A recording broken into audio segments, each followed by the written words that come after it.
Welcome to టీవీ11 నా పేరు పద్మ. వివరాల్లో వెళ్లే ముందు హెడ్లైన్స్ చూద్దాం. చైనాతో సరిహద్దు సమస్య గురించి చర్చించనున్న ప్రధాని.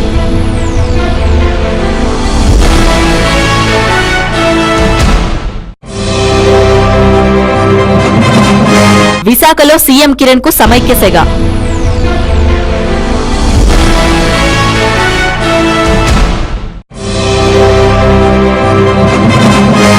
నవంబర్ 5 నుంచి బాబు రెండో విడత ఆత్మగౌరవ యాత్ర.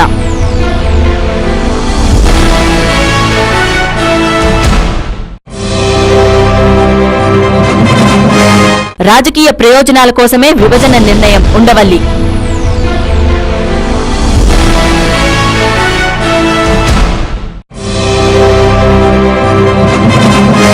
గెలుపును చేతులారా దూరం చేసుకున్న భారత్.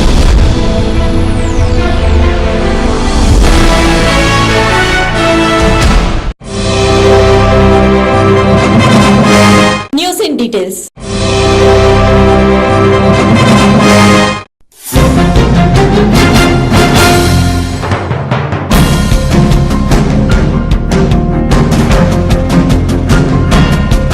చైనాతో సరిహద్దు సమస్య గురించి భారత్ ప్రధాని మన్మోహన్ సింగ్ చర్చించనున్నారు. చైనా, రష్యా దేశాలకు 5 రోజుల పర్యటన కోసం ఈ రోజు ప్రధాని బయలుదేరి వెళ్లారు. చైనాతో సరిహద్దు సహకార ఒప్పందం తన పర్యటనలో ప్రధాని అజెండా అని అంతకుముందు ఓ ప్రకటనలో తెలిపారు. సమస్యల పరిష్కారానికి చైనాతో చర్చించనున్నట్లు మన్మోహన్ తెలిపారు. చైనా, భారత్ మధ్య ఎప్పటి నుంచో సమస్యలున్నాయని తెలిపారు. ఇరు దేశాల ప్రభుత్వాలు స్నేహపూర్వక వాతావరణంలో నిబద్ధతతో చర్చిస్తామని వివరించారు.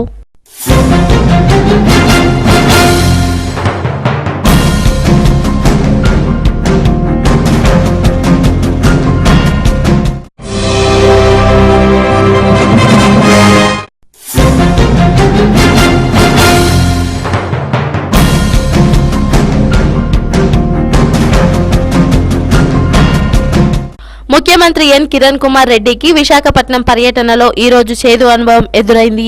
సీఎం సమైక్యాంధ్ర ద్రోహి అని నినాదాలు చేస్తూ వైఎస్ఆర్ కాంగ్రెస్ పార్టీ నాయకులు, కార్యకర్తలు నిరసన తెలియజేశారు. వైఎస్ఆర్ సిపి నేత పెంటయ్య సహా పలువురు కార్యకర్తలను పోలీసులు అరెస్టు చేశారు.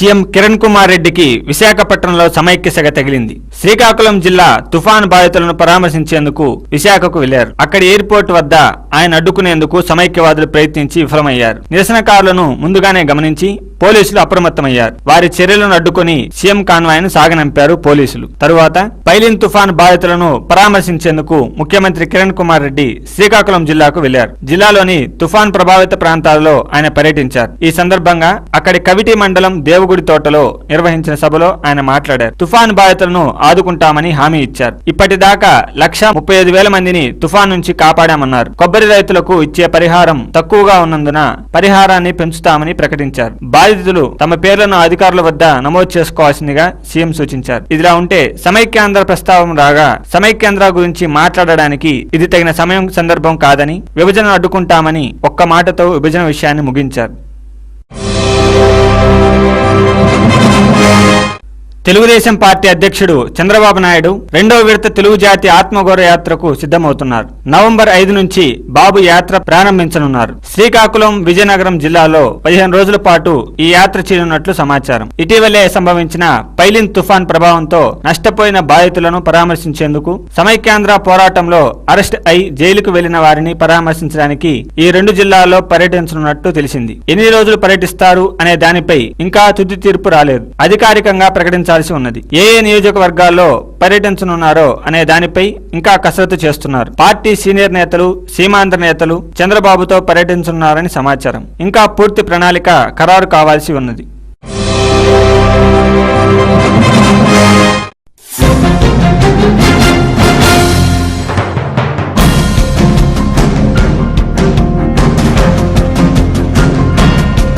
ప్రత్యేక తెలంగాణ కోసం దశాబ్దాల నుంచి కొనసాగుతున్న పోరాటానికి ఎక్కడో ఒక చోట పులి స్టాప్ పెట్టవలసిన అవసరం ఉందని, వెయ్యేండ్లు కలిసినా ఎప్పుడో ఒకసారి విడిపోక తప్పదని కాంగ్రెస్ సీనియర్ నేత కేంద్ర మంత్రి జైపాల్ రెడ్డి తెలిపారు. తెలంగాణ ఏర్పాటు అడ్డుకోకుండా అందరూ సహకరించాలని కోరారు. విడిపోయినంత మాత్రాన శత్రువులైపోరని అందరూ కలిసిమెలిసి జీవించవచ్చని ఆయన తెలిపారు. నిన్న పాత బస్తీలోని చార్మినార్ వద్ద రాజీవ్ సద్భావన యాత్ర దినోత్సవం సందర్భంగా రాజీవ్ కార్మిక కమిటీ అధ్యక్షుడు జి నిరంజన్ ఆధ్వర్యంలో జరిగిన సదస్సులో జైపాల్ రెడ్డి ముఖ్య అతిథిగా పాల్గొన్నారు. ఈ సందర్భంగా ఆయన మాట్లాడుతూ 2 రాష్ట్రాలైన తర్వాత కూడా తెలుగు ప్రజలు కలిసుంటారని తెలిపారు. కానీ సోనియా గాంధీ తెలంగాణ ప్రజల ఆకాంక్షలను నెరవేర్చారని తెలిపారు. ప్రత్యేక తెలంగాణ కోసం అసెంబ్లీలో బిల్లు పెడితే మద్దతిస్తామని 2009 ఆగస్టులో చంద్రబాబు తెలంగాణకు తాము వ్యతిరేకం కాదని వైఎస్ఆర్సీపీ ప్రకటించాయని, ఇప్పుడు కాంగ్రెస్ పార్టీ తీసుకున్న నిర్ణయాన్ని వ్యతిరేకించడం ఎంతవరకు న్యాయమని జైపాల్ రెడ్డి ప్రశ్నించారు. తెలంగాణను వ్యతిరేకిస్తున్న వారి అనుమానాలను తొలగించడానికి తాము సిద్ధంగా ఉన్నామని తెలిపారు. తెలంగాణ సీమాంధ్ర ప్రజలే కాకుండా దేశంలో ఎన్నో ప్రాంతాల వారు ఇక్కడ స్థిరపడ్డారని తెలిపారు. పిసిసి మాజీ అధ్యక్షుడు డి శ్రీనివాస్ మాట్లాడుతూ తెలంగాణను అడ్డుకోకుండా సీమాంధ్రకు ఏం కావాలో డిమాండ్ చేసి సాధించుకోవాలని అక్కడ నాయకులకు సూచించారు. రాజ్యసభ సభ్యుడు వి హనుమంతరావు మాట్లాడుతూ దేశ సమైక్యత కోసం రాజీవ్ పాటుపడ్డారని, వైఎస్ మాదిరిగా పదవుల కోసం పాకులాడలేదని తెలిపారు. తెలుగు వారి మధ్య చిచ్చు పెట్టండి, వైఎస్ రాజశేఖర్ రెడ్డి అన్న విషయాన్ని గుర్తుంచుకోవాలని అన్నారు. ఇంకా ఈ సమావేశంలో ఎంపీలు అంజన్ కుమార్, రాపోల్ ఆనంద్ భాస్కర్, ఎమ్మెల్సీ పి సుధాకర్ రెడ్డి, మాజీ ఎమ్మెల్యే కోదన్ రెడ్డి, సీనియర్ నాయకులు మధుసూదన్ గుప్తా తదితరులు ప్రసంగించారు. 1990లో రాజీవ్ గాంధీ చార్మినార్ వద్ద ప్రారంభించిన ఈ ర్యాలీని స్ఫూర్తిగా తీసుకుని ప్రతి ఏటా సభ నిర్వహిస్తున్నామని Rajiv Sadbhavana committee chairman G Niranjan తెలిపారు.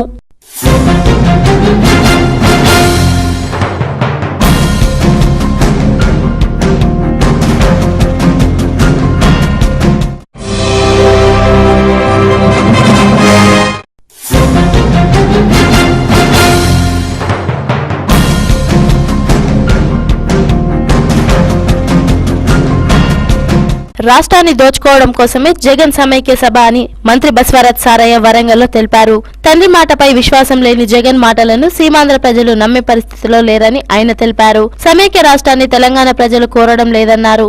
తెలంగాణ అంశంపై కాంగ్రెస్ పార్టీ ఖచ్చితంగా వ్యవహరిస్తుందన్నారు. యూటర్న్ తీసుకున్న నేతలను ప్రజలు గమనిస్తున్నారని, వారికి ప్రజలు గుణపాఠం చెప్తారని మంత్రి వ్యాఖ్యానించారు.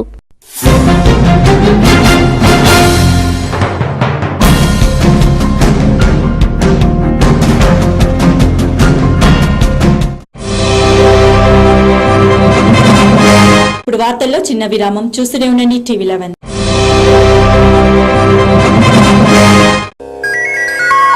Shri Lakshmi Sai international dental care hospital ని శ్రీ శ్రీ శ్రీ చిన్నజీయర్ స్వామి వారి ఆశీస్సులతో అత్యాధునిక ఇంటర్నేషనల్ టెక్నాలజీ ద్వారా ఫిక్స్డ్ పళ్ళు మరియు ఇంప్లాంటేషన్ ద్వారా పళ్ళు అమర్చుట. ఇంత మంచి ఫెసిలిటీస్ తోటి వైద్యాన్ని అందించడానికి వచ్చినందుకు గ్యారంటీగా వెరీ సక్సెస్ఫుల్ గా బ్రహ్మాండంగా నడవాలని, పేదవాడికి చాలా దూరం అయిపోతున్న వైద్యాన్ని ఇలాంటి వాళ్ళు దగ్గరగా తీసుకొస్తాం. ఆల్ ది బెస్ట్ డాక్టర్ గారు. ఈ సందర్భంగా పేద మధ్యతరగతి ప్రజలకు, తెల్ల కార్డు వారికి, అంగవికలాంగులకు ఉచిత కన్సల్టేషన్. హాస్పిటల్ నందు మా స్పెషాలిటీ ఇంటర్నేషనల్ జర్మన్ టెక్నాలజీ ద్వారా ఎత్తు వంకర పళ్ళు అతి తక్కువ వ్యవధిలో సరిచేయుట, పిప్పి పళ్ళు పీకకుండా రూట్ కెనాల్ ట్రీట్మెంట్, విరిగిన అరిగిన దంతాలకు లేజర్ ట్రీట్మెంట్, పూర్తిగా పళ్ళు ఊడిన వారికి ఇంప్లాంటేషన్ ద్వారా పళ్ళు అమర్చుట, షుగర్ పేషెంట్ లో కదిలిన పళ్లను ఫ్లాప్ సర్జరీ ద్వారా సరిచేయుట, రంగు మారిన పళ్లకు బ్లీచింగ్, నోటి దుర్వాసనకు స్కేలింగ్. రాష్ట్ర ప్రజలకు ఉత్తమ దంత వైద్య సేవలు అందిస్తున్న డాక్టర్ బండ్లమూడి బసవేశ్వరరావు గారిని అభినందిస్తున్న కీర్తిశేషులు డాక్టర్ వైఎస్ రాజశేఖర రెడ్డి గారు మరియు ఆంధ్రప్రదేశ్ రాష్ట్ర గవర్నర్ శ్రీ నరసింహన్ గారు, ఆంధ్రప్రదేశ్ రాష్ట్ర ముఖ్యమంత్రి డాక్టర్ కిరణ్ కుమార్ రెడ్డి గారిచే అభినందనలు మరియు తమిళనాడు రాష్ట్ర గవర్నర్ శ్రీ కొణిజేటి రోసయ్య గారిచే అవార్డు అందుకున్న డాక్టర్ బసవేశ్వరరావు గారు. సంప్రదించండి Sri Lakshmi Sai international dental care hospital, road number 1, KPHP colony, Kukatpally, beside Chaitanya family restaurant, Hyderabad. Cell 9962 76688 మరియు 9849129503. ఎర్రగడ్డ ప్రజలకు శుభవార్త. ఫోన్ కొట్టండి, ఆర్వీఆర్ కేబుల్ కనెక్షన్ పొందండి. ఎర్రగడ్డ, నేతాజీ నగర్, బి శంకర్లాల్ నగర్, సుల్తాన్ నగర్ ప్రాంతాల్లోని ప్రజలు తెలుగు, హిందీ, ఇంగ్లీష్ తో పాటు అన్ని భాషల టెలివిజన్ ఛానల్స్ కొరకు వెంటనే సంప్రదించండి ఆర్వీఆర్ కేబుల్ నెట్వర్క్. ఇప్పుడు ఆర్వీఆర్ కేబుల్ నెట్వర్క్ వస్తుంది మీ ముంగిట్లోకి నిమిషాల్లో. వివరాలకై సంప్రదించండి 9848330271. మీ సొంత ఇంటి కలను నిజం చేసుకోవాలనుకుంటున్నారా? అయితే విచ్చేయండి నిత్య ఎన్క్లేవ్. ఇది లక్ష్మీగూడ జలపల్లిలో నిర్మాణమవుతున్న నిత్యశ్రీ బిల్డర్స్ వారి ప్రతిష్టాత్మక నిర్మాణం. దీన్ని జీహెచ్ఎంసీ వారి ఆమోదంతో నిర్మిస్తున్నారు. ఇక్కడ ప్రశాంతకరమైన వాతావరణంలో డూప్లెక్స్ విల్లా మీ సొంతం చేసుకోవచ్చు. అంతేకాకుండా ఇక్కడ క్లబ్ హౌస్, 24 గంటల సెక్యూరిటీ, అందమైన పార్క్, పిల్లలు ఆడుకోవటానికి play ground, under ground drainage తో పాటు 40 నుండి 50 అడుగుల వెడల్పుతో రోడ్లు మొదలగు సదుపాయాలతో కొలువైన అందమైన భవనాలను మీకోసం నిత్య ఎన్క్లేవ్ వారు గేటెడ్ కమ్యూనిటీలో ఎదురు చూస్తున్నారు. అయితే ఇంకెందుకు ఆలస్యం, వెంటనే త్వరపడండి. బుకింగ్ మరియు సమాచారం కోసం సంప్రదించవలసిన మా ఫోన్ నంబర్లు 9848149687, 9912345349, 8850170002. మా వెబ్సైట్ www.nityasreevillas.com. సుల్తాన్ నగర్, ఎర్రగడ్డ, బోరబండ పరిసర ప్రాంతాల వారికి శుభవార్త. నాణ్యమైన పౌల్ట్రీ ఉత్పత్తులు హోల్సేల్ మరియు రీటైల్ ధరలకు లభించును. ఎర్రగడ్డ, సుల్తాన్ నగర్ లో నూతనంగా ప్రారంభించబడిన అల్ రహీం పౌల్ట్రీ కస్టమర్లకు స్వాగతం పలుకుతోంది. మీ ఇంట్లో జరిగే అన్ని రకాల శుభకార్యాలకు, పండుగలకు, హోటళ్లకు ఆర్డర్ పై సప్లై చేయబడును. మీరు సంప్రదించవలసిన మా చిరునామా ఆపోజిట్ మస్జిదే మహమ్మదియా, సుల్తాన్ నగర్, ఎర్రగడ్డ, హైదరాబాద్. మా ఫోన్ నంబర్లు 9849084093 మరియు 9390865754 మరియు 04023835754.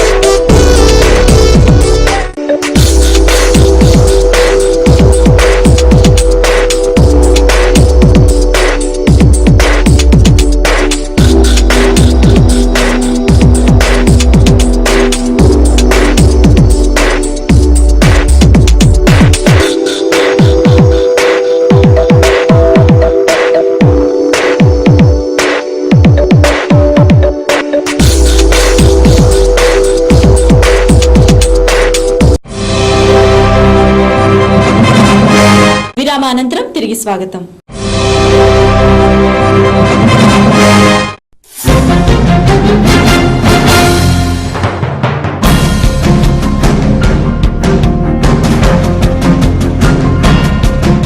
రాష్ట్ర విభజనను అడ్డుకోవడానికి తాము ఏం చేస్తామనేది రహస్యమని కాంగ్రెస్ రాజమండ్రి పార్లమెంట్ సభ్యుడు ఉండవల్లి అరుణ కుమార్ అన్నారు. ఆయన ఈ రోజు మీట్ ద ప్రెస్ కార్యక్రమంలో మాట్లాడుతూ రాష్ట్ర విభజనను అడ్డుకోవడానికి తాను చేసే కార్యక్రమంలో కొన్ని చెప్పేవి ఉంటావి, కొన్ని దాచేవి ఉంటాయని తెలిపారు. 2014 ఎన్నికల్లోపు విభజన జరగదని తనకు నమ్మకం ఉందని ఆయన అన్నారు. కాంగ్రెస్ పాలిత రాష్ట్రంలోనే కాంగ్రెస్ నాయకత్వం మాటలను పార్టీ వినడం లేదని ప్రచారం సాగుతుందని ఆయన వివరించారు.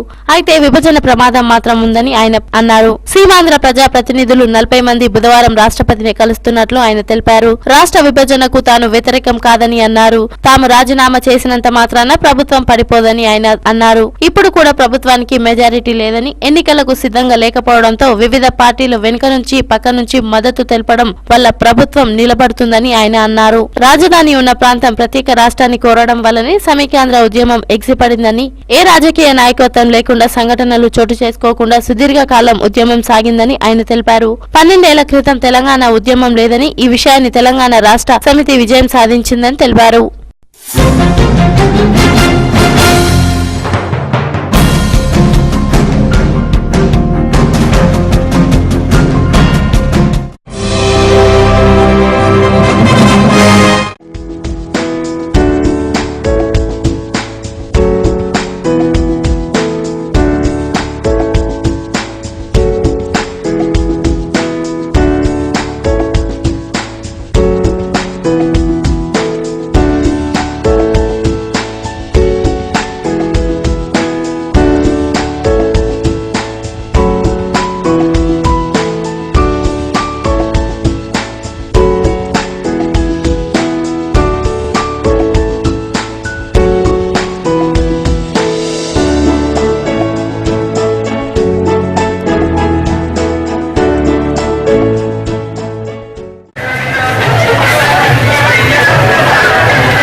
ఈ రోజు రాజీవ్ గాంధీ నగర్ ఎస్పీ హిల్స్ లో జరిగిన కార్యక్రమంలో జూబ్లీ హిల్స్ నియోజకవర్గ ఎమ్మెల్యే విష్ణువర్ధన్ రెడ్డి నేతృత్వంలో 300 మంది కార్యకర్తలు కాంగ్రెస్ కండువాలను కప్పుకున్నారు. ఇంతకు ముందు వారు వైఎస్ఆర్ కాంగ్రెస్ పార్టీలో ఉండేవారని, ఆ పార్టీ తెలంగాణకు వ్యతిరేకంగా పనిచేస్తున్నందున మేము తెలంగాణను ప్రకటించిన కాంగ్రెస్ పార్టీలో చేరామని కార్యకర్తలు పేర్కొన్నారు. కాంగ్రెస్ నేతృత్వంలోనే వారికి లాభం చేకూరుతుందని, కాంగ్రెస్ పార్టీ వల్లే అభివృద్ధి సాధ్యమవుతుందని, కొన్ని దుష్టశక్తుల వల్లే కాంగ్రెస్ కు దూరమయ్యామని, మళ్లీ తిరిగి కాంగ్రెస్ లోకి చేరామని, అంతేకాకుండా ఇంకా చాలా మంది కార్యకర్తలు కాంగ్రెస్ లో చేరతారని స్థానిక కార్యకర్త డి చంద్రయ్య పేర్కొన్నారు. ఈ కార్యక్రమంలో రహమత్ నగర్ కార్పొరేటర్ బండపల్లి చంద్రమ్మ మాట్లాడుతూ అక్కడున్న ప్రజలకు ఏవైనా సమస్యలుంటే వాటిని వెంటనే పరిష్కరిస్తామన్నారు. ఈ కార్యక్రమంలో minority chairman Babu Khan, Congress city general secretary Bhavani Shankar మరియు ఇతర కార్యకర్తలు పాల్గొన్నారు.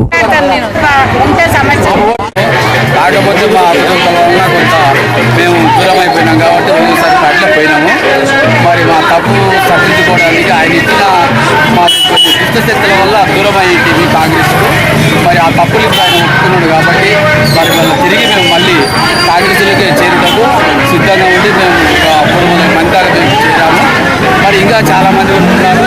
కాంగ్రెస్లో పార్టీ మాకు చాలా అభివృద్ధి చేసింది. అదే అప్పటి నుండి మేము చిన్నప్పుడు ఫస్ట్ నుండి 90 నుండి బీజీఆర్ గుర్తులు ఇచ్చి మొత్తం సహా వాళ్ళు ఇచ్చారు కాబట్టి ఆయన నమ్మకంతోనే మేము మళ్ళీ కాంగ్రెస్ పార్టీలో జాయిన్ అయ్యాము. ఇంతమంది అందరితో మా లీడర్లు మేమే చేసుకున్నాం కాబట్టి దాని అందరూ సరిదిద్దుకోవడానికి ఇది టైం పట్టింది మాకు. ఇప్పుడు ఆ తప్పు ఆయన ఒప్పుకున్నాడు కాబట్టి ఇప్పుడు మళ్ళీ మేము యథావిధిగా Congress.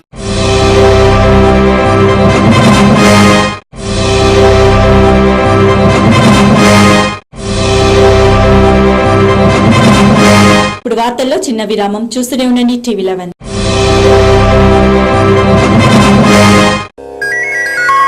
Shri Lakshmi Sai international dental care hospital ని శ్రీ శ్రీ శ్రీ చిన్నజీఆర్ స్వామి వారి ఆశీస్సులతో అత్యాధునిక ఇంటర్నేషనల్ టెక్నాలజీ ద్వారా ఫిక్స్డ్ పళ్ళు మరియు ఇంప్లాంటేషన్ ద్వారా పళ్ళు అమర్చుట. ఇంత మంచి ఫెసిలిటీస్ తోటి వైద్యాన్ని అందించడానికి వచ్చినందుకు గ్యారంటీగా వెరీ సక్సెస్ఫుల్ గా బ్రహ్మాండంగా నడవాలని. పేదవాడికి చాలా దూరం అయిపోతున్న వైద్యాన్ని ఇలాంటి వాళ్ళు దగ్గరగా తీసుకొస్తాం. ఆల్ ది బెస్ట్ డాక్టర్ గారు. ఈ సందర్భంగా పేద మధ్యతరగతి ప్రజలకు, తెల్ల కార్డు వారికి, అంగవికలాంగులకు ఉచిత కన్సల్టేషన్. హాస్పిటల్ నందు మా స్పెషాలిటీ ఇంటర్నేషనల్ జర్మన్ టెక్నాలజీ ద్వారా ఎత్తు వంకర పళ్ళు అతి తక్కువ వ్యవధిలో సరిచేయుట, పిప్పి పళ్ళు పీకకుండా రూట్ కెనాల్ ట్రీట్మెంట్, విరిగిన అరిగిన దంతాలకు లేజర్ ట్రీట్మెంట్, పూర్తిగా పళ్ళు ఊడిన వారికి ఇంప్లాంటేషన్ ద్వారా పళ్ళు అమర్చుట, షుగర్ పేషెంట్ లో కదిలిన పళ్లను ఫ్లాప్ సర్జరీ ద్వారా సరిచేయుట, రంగుమారిన పళ్లకు బ్లీచింగ్, నోటి దుర్వాసనకు స్కేలింగ్. రాష్ట్ర ప్రజలకు ఉత్తమ దంత వైద్య సేవలు అందిస్తున్న డాక్టర్ బండ్లమూడి బసవేశ్వరరావు గారిని అభినందిస్తున్న కీర్తిశేషులు డాక్టర్ వైఎస్ రాజశేఖర రెడ్డి గారు మరియు ఆంధ్రప్రదేశ్ రాష్ట్ర గవర్నర్ శ్రీ నరసింహన్ గారు, ఆంధ్రప్రదేశ్ రాష్ట్ర ముఖ్యమంత్రి డాక్టర్ కిరణ్ కుమార్ రెడ్డి గారిచే అభినందనలు మరియు తమిళనాడు రాష్ట్ర గవర్నర్ శ్రీ కొణిజేటి రోసియ్య గారిచే అవార్డు అందుకున్న డాక్టర్ బసవేశ్వరరావు గారు. సంప్రదించండి Sri Lakshmi Sai international dental care hospital, road number 1, KPHP colony, Kukatpally, beside Chaitanya family restaurant, Hyderabad. Cell 9966276688 మరియు 9849129503. ఎర్రగడ్డ ప్రజలకు శుభవార్త. ఫోన్ కొట్టండి, RVR కేబుల్ కనెక్షన్ పొందండి. ఎర్రగడ్డ, నేతాజీ నగర్, బి శంకర్లాల్ నగర్, సుల్తాన్ నగర్ ప్రాంతాల్లోని ప్రజలు తెలుగు, హిందీ, ఇంగ్లీష్ తో పాటు అన్ని భాషల టెలివిజన్ ఛానల్స్ కొరకు వెంటనే సంప్రదించండి RVR కేబుల్ నెట్వర్క్. ఇప్పుడు RVR కేబుల్ నెట్వర్క్ వస్తుంది మీ ముంగిట్లోకి నిమిషాల్లో. వివరాలకై సంప్రదించండి 9848330271. మీ సొంత ఇంటి కలను నిజం చేసుకోవాలనుకుంటున్నారా? అయితే విచ్చేయండి నిత్య ఎన్క్లేవ్. ఇది లక్ష్మీగూడ జలపల్లిలో నిర్మాణమవుతున్న నిత్యశ్రీ బిల్డర్స్ వారి ప్రతిష్టాత్మక నిర్మాణం. దీన్ని GHMC వారి ఆమోదంతో నిర్మిస్తున్నారు. ఇక్కడ ప్రశాంతకరమైన వాతావరణంలో డూప్లెక్స్ విల్లా మీ సొంతం చేసుకోవచ్చు. అంతేకాకుండా ఇక్కడ క్లబ్ హౌస్, 24 గంటల సెక్యూరిటీ, అందమైన పార్క్, పిల్లలు ఆడుకోవటానికి play ground, under ground drainage తో పాటు 40 నుండి 50 అడుగుల వెడల్పుతో రోడ్లు మొదలగు సదుపాయాలతో కొలువైన అందమైన భవనాలను మీకోసం నిత్య ఎన్క్లేవ్ వారు గేటెడ్ కమ్యూనిటీలో ఎదురు చూస్తున్నారు. అయితే ఇంకెందుకు ఆలస్యం, వెంటనే త్వరపడండి. బుకింగ్ మరియు సమాచారం కోసం సంప్రదించవలసిన మా ఫోన్ నంబర్లు 9848149687, 9912345349, 8850170002. మా వెబ్సైట్ www.nityasreevillas.com. సుల్తాన్ నగర్, ఎర్రగడ్డ, బోరబండ పరిసర ప్రాంతాల వారికి శుభవార్త. నాణ్యమైన పౌల్ట్రీ ఉత్పత్తులు హోల్సేల్ మరియు రీటైల్ ధరలకు లభించును. ఎర్రగడ్డ, సుల్తాన్ నగర్ లో నూతనంగా ప్రారంభించబడిన అల్ రహీం పౌల్ట్రీ కస్టమర్లకు స్వాగతం పలుకుతోంది. మీ ఇంట్లో జరిగే అన్ని రకాల శుభకార్యాలకు, పండుగలకు, హోటళ్లకు ఆర్డర్ పై సప్లై చేయబడును. మీరు సంప్రదించవలసిన మా చిరునామా ఆపోజిట్ మస్జిదే మహమ్మదియా, సుల్తాన్ నగర్, ఎర్రగడ్డ, హైదరాబాద్. మా ఫోన్ నంబర్లు 9849084093 మరియు 9390865754 మరియు 04023835754.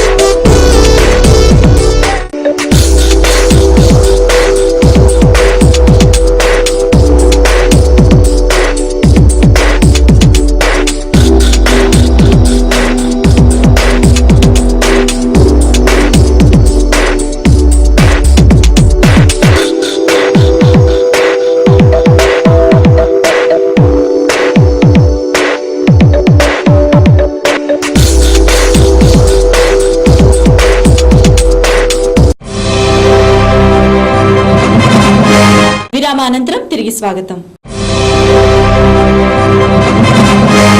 జనతాదళ్ యునైటెడ్ జూబ్లీహిల్స్ ఎర్రగడ్డ డివిజన్ శంషీర్ ఫంక్షన్ హాల్లో కార్యకర్తల సభను నిర్వహించారు. ఈ కార్యక్రమంలో దాదాపు 300 మంది కార్యకర్తలు పాల్గొన్నారు. ఈ సభలో 2014 సంవత్సరం ఎలక్షన్స్ గురించి జనతాదళ్ యునైటెడ్ పి పురుషోత్తం రెడ్డి మాట్లాడుతూ, ఆంధ్రప్రదేశ్ లో 2014 ఎలక్షన్స్ లో కొన్ని చోట్ల వీరు ఎమ్మెల్యే అభ్యర్థులుగా నిలబడుతున్నారన్నారు. ఇందులో జూబ్లీహిల్స్ విభాగంలో ఎమ్మెల్యే పదవికి అబ్దుల్ వహీద్ పోటీ చేస్తారని, ప్రస్తుతం ఈయన JDU Andhra Pradesh core committee chairman గా పనిచేస్తున్నారన్నారు. అలాగే K Pattabhiramayya JDU secretary general మాట్లాడుతూ, కార్యకర్తలంతా బాగా పనిచేసి మన పార్టీ జయకేతనం ఎగిరేలా వచ్చే ఎన్నికల్లో పనిచేయాలని ఆయన పేర్కొన్నారు. ఈ కార్యక్రమంలో చాలా మందికి పార్టీ సర్టిఫికేట్లు ఇచ్చి వారికి శాలువాలు కప్పి పార్టీలోకి ఆహ్వానించారు. ఈ కార్యక్రమంలో జహాంగీర్ మరియు ఇతర కార్యకర్తలు పాల్గొన్నారు. తన తదుపరి చిత్రానికి ఎవరిని దర్శకుడిగా ఎంపిక చేసుకోవాలనే విషయంలో సందిగ్ధంగా ఉన్నాడు సూపర్ స్టార్ రజనీకాంత్. రోబో వంటి విజయవంతమైన చిత్రం తర్వాత రజనీకాంత్ కెఎస్ రవికుమార్ దర్శకత్వంలో రానా తెరకెక్కించేందుకు సన్నాహాలు జరిగాయి. రజనీ అనారోగ్యానికి గురి కావడంతో అది కాస్త అటకెక్కింది. రజనీకాంత్ కు విశ్రాంతి కావాలని, ఒకవేళ నటించిన శరీరానికి శ్రమ లేకుండా చూసుకోవాలని వైద్యులు సూచించారు. తన చిన్న కుమార్తె సౌందర్య దర్శకత్వంలో యానిమేషన్ చిత్రం కొచ్చాడెన్కు పచ్చజెండా ఊపారు రజనీ. దీనికోసం కేవలం 10 రోజులే నటించారు. నిర్మాణానంతర పనులు జరుపుకుంటున్న ఈ చిత్రం త్వరలోనే ప్రేక్షకులకు ముందు రానుంది.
మరోవైపు కేవీ ఆనంద్ ఆయనకు ఒక కథ వినిపించారు. కథ నచ్చినా అందులో రిస్కీ యాక్షన్ సన్నివేశాలు ఉండడంతో రజనీ కాస్త ఆలోచనలో పడ్డారు. అదే సమయంలో శంకర్ తో ఓ సినిమా చేద్దామా అని ఆలోచిస్తున్నారు. కొత్త చిత్రం వీరిద్దరితోనైనా లేదంటే మరో కొత్త దర్శకుడితో చేద్దామనే ఆలోచనలో ఉన్నారు. సూపర్ స్టార్ రజనీకాంత్ కేవలం తమిళనాడులోనే కాకుండా ఆంధ్రప్రదేశ్ లోనూ ఆయనకు భారీ ఫ్యాన్ ఫాలోయింగ్ ఉంది. రజనీకాంత్ ఇదివరకు నటించిన రోబో చిత్రం తెలుగులో విడుదలై సూపర్ హిట్ అవడంతో పాటుగా భారీ వసూళ్లను సాధించింది. తాజాగా రజనీకాంత్ నటించిన తమిళ చిత్రం కొచ్చాడెన్ తెలుగులో విక్రమసింహ పేరుతో విడుదలవుతోంది. విక్రమసింహ చిత్రం రాజుల నాటి కథాంశంతో తెరకెక్కిన సినిమా. రజనీ కూతురు ఐశ్వర్య ఆర్ అశ్విన్ ఈ చిత్రానికి దర్శకత్వం వహించగా కెఎస్ రవికుమార్ కథ అందించారు. పాండ్య సామ్రాజ్య రాజు కొచ్చాడెన్ రంధీర్ కథ ఆధారంగా ఈ చిత్రాన్ని తెరకెక్కించారు. 2012 జనవరి 19న ప్రారంభమైన చిత్రం షూటింగ్ 2012 నవంబర్లో పూర్తయింది. అయితే గ్రాఫిక్స్ తో కూడుకున్న పోస్ట్ ప్రొడక్షన్ పనులు ఎక్కువగా ఉండడంతో సినిమా విడుదల ఆలస్యం అవుతూ వచ్చింది. ఇప్పటికీ పోస్ట్ ప్రొడక్షన్ పనులు జరుగుతూనే ఉన్నాయి. ఈ చిత్రాన్ని తమిళం, తెలుగు, మలయాళం, హిందీ,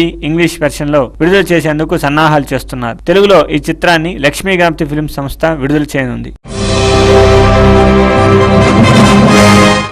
చరిత్రలో నిలిచిపోయే ఇన్నింగ్స్ తో ధోని భారత్ చేతిలోకి తెచ్చిన విజయ అవకాశాన్ని ఇషాంత్ శర్మ ఒక్క ఓవర్తో దూరం చేశాడు. ఇక భారత్ విజయం లాంఛనమే అనుకున్న మ్యాచ్ ను ఫాల్కనర్ మెరుపు ఇన్నింగ్స్ తో లాక్కెళ్లిపోయాడు. ఐపీఎల్ లో నేర్చుకున్న దూకుడును ఆసీస్ బౌలర్ ఫాల్కనర్ భారత్ మీదే చూపించాడు. ఆస్ట్రేలియా విజయానికి చివరి 3 ఓవర్లో 44 పరుగులు కావాలి. చేతిలో 4 వికెట్లు మాత్రమే ఉన్నాయి. ఓజస్ మినహా ప్రధాన బ్యాట్స్మెన్స్ అంతా పెవిలియన్ లో ఉన్నారు. ఈ దశలో భారత్ విజయం లాంఛనం. కానీ అనిశ్చితికి మారిపేరైన క్రికెట్ లో ఫలితాన్ని మార్చడానికి ఒక్క ఓవరే చాలు. మొహాలీ వన్డేల్లోనూ ఇదే జరిగింది. ఇషాంత్ శర్మ చెత్త బంతులతో ఒకే ఓవర్లో 30 పరుగులు సమర్పించుకోవడంతో గెలవాల్సిన మ్యాచ్ లో భారత్ ఓడిపోయింది. శనివారం ఇక్కడ ఏపీఏ స్టేడియంలో జరిగిన 3వ వన్డేలో ఆస్ట్రేలియా 4 వికెట్ల తేడాతో గెలిచింది. ముందుగా బ్యాటింగ్ చేసిన భారత్ 50 ఓవర్లో 9 వికెట్ల నష్టానికి 303 పరుగులు చేసింది. ఇందులో కెప్టెన్ ధోని 139 పరుగులు, కోహ్లీ 68 పరుగులు చేశాడు. జాన్సన్ 4 వికెట్లు తీసుకున్నాడు. అనంతరం ఆస్ట్రేలియా 49.3 ఓవర్లలో 6 వికెట్లు నష్టపోయి 304 పరుగులు చేసింది. ఫాల్కనర్ 29 బంతుల్లో 64 సూపర్ ఇన్నింగ్స్ తో పాటు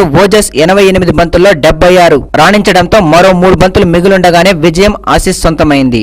7 వన్డేల సిరీస్ లో ఆస్ట్రేలియా ప్రస్తుతం 2-1 ఆధిక్యంలో ఉంది. ఇరు జట్ల మధ్య 4వ వన్డే బుధవారం రాంచీలో జరుగుతుంది. గత మ్యాచ్ లో అద్భుత విజయాన్ని అందించిన భారత్ ఓపెనింగ్ జోడీ ఈసారి త్వరగానే పెవిలియన్ ముఖం పట్టింది. మెక్కే వేసిన ఇన్నింగ్స్ 2వ ఓవర్లో 2 ఫోర్లు కొట్టి దూకుడు ప్రదర్శించిన ధావన్ చివరి బంతికి అవుట్ అయ్యాడు. కొద్దిసేపటికే రోహిత్ శర్మ కూడా వెనుదిరిగాడు. మరోవైపు కోహ్లీ మాత్రం ఆరంభం నుంచి జోరుగా ఆడాడు. జాన్సన్, వాట్సన్ ఓవర్లో వరుసగా 2 ఫోర్లు బాదాడు. అయితే షార్ట్ బంతులను ఎదుర్కోవడంలో తీవ్ర ఇబ్బంది పడ్డ రైనా జాన్సన్ బౌలింగ్ లో చివరకు అదే బంతికి వికెట్ కోల్పోయాడు. ఆ తర్వాతి బంతికి యువరాజ్ సింగ్ ను అవుట్ చేసి జాన్సన్ మరో షాక్ ఇచ్చాడు. తొలి వన్డే తరహాలోనే దూరంగా వెళ్తున్న బంతిని వేటాడి యువి డక్అవుట్ అయ్యాడు. ఆ తర్వాత కోహ్లీ, కెప్టెన్ ధోని కలిసి జట్టును నిలబెట్టే ప్రయత్నం చేయగా ఈ దశలో ఆసీస్ బౌలర్లు కూడా కట్టడి చేయడంతో మరోవైపు పరుగుల వేగం కూడా తగ్గింది. మరో కీలక ఇన్నింగ్స్ ఆడిన కోహ్లీ 54 బంతుల్లో అర్ధ సెంచరీ పూర్తి చేసుకున్నాడు. 5వ వికెట్ కు 72 పరుగులు జోడించిన అనంతరం కోహ్లీ అవుట్ కాగా రవీంద్ర జడేజా తన వైఫల్యాల పరంపరను కొనసాగించాడు. ఈ దశలో అశ్విన్ అండగా నిలవడంతో ధోని చెలరేగిపోయాడు. వీరిద్దరూ 7వ వికెట్ కి 76 పరుగులు జత చేశారు.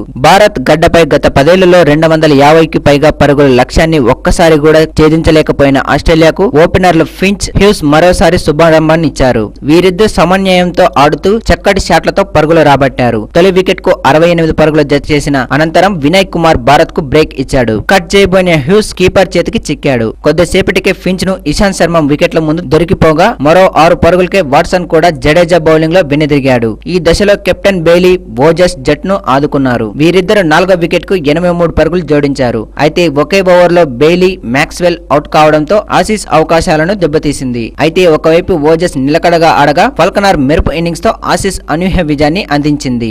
1-2 ఎన్ని అద్భుత ఇన్నింగ్స్! వన్డేల్లో 6వ స్థానంలోనూ 7వ స్థానంలో బరిలోకి దిగడం, చిరస్మరణీయ ఇన్నింగ్స్ ఆడటం మహేంద్ర సింగ్ ధోనికి మంచినీళ్ల ప్రాయంగా మారింది. కొండంత లక్ష్యాన్ని ఛేదించాల్సి వచ్చినా వికెట్లు పడిపోయి వెంటిలేటర్ మీద ఉన్న ఇన్నింగ్స్ కు ఊపిరిపోయాలన్నా అది ధోనికే సాధ్యం అన్నట్లుగా భారత్ వన్డే ముఖ చిత్రం మారిపోయింది. తాజాగా ఆస్ట్రేలియాతో 3వ వన్డేలోనూ అతను విశ్వరూపం చూపించాడు. దాదాపు 10 నెలల క్రితం ధోని ఆఖరిసారి సెంచరీ చేశాడు. అందులో భారత్ జట్టు 29 పరుగులకే 5 వికెట్లు కోల్పోయిన దశలో బరిలోకి దిగిన తను బ్యాట్ పదును చూపించాడు. భారత్ ఓడిపోయిన శనివారం ఆసీస్ పై అతను ఆడిన ఇన్నింగ్స్ ఒక క్లాసిక్ గా చెప్పుకోవచ్చు. సాధారణంగా ఓడిపోయినా మామూలుగా ఉండే కెప్టెన్ కూల్ ధోని ఈసారి మాత్రం కాస్త ఫీల్ అయ్యాడు. గెలవాల్సిన మ్యాచ్ లో ఓడిపోవడం, ప్రతి మ్యాచ్ లోనూ బౌలర్లు అదే తప్పులు చేస్తుండటం ధోనికి విసుగు తెప్పించినట్లున్నాయి. అంతర్జాతీయ స్థాయిలో స్పూన్ ఫీడింగ్ చేయాలంటే కుదరదు. ప్రతి ఒక్కరూ తమ బలం గుర్తించి వ్యూహాలకు తగ్గట్టు బౌలింగ్ చేయాలి. ప్రతిసారి అదే తరహాలో విఫలమవుతుంటే ఏం చేస్తాం అంటూ ఆవేదన వ్యక్తం చేశాడు. మంచు ప్రభావం కాస్త ఉన్న పిచ్ బ్యాటింగ్ కు అనుకూలంగా ఉందని చెప్పాడు.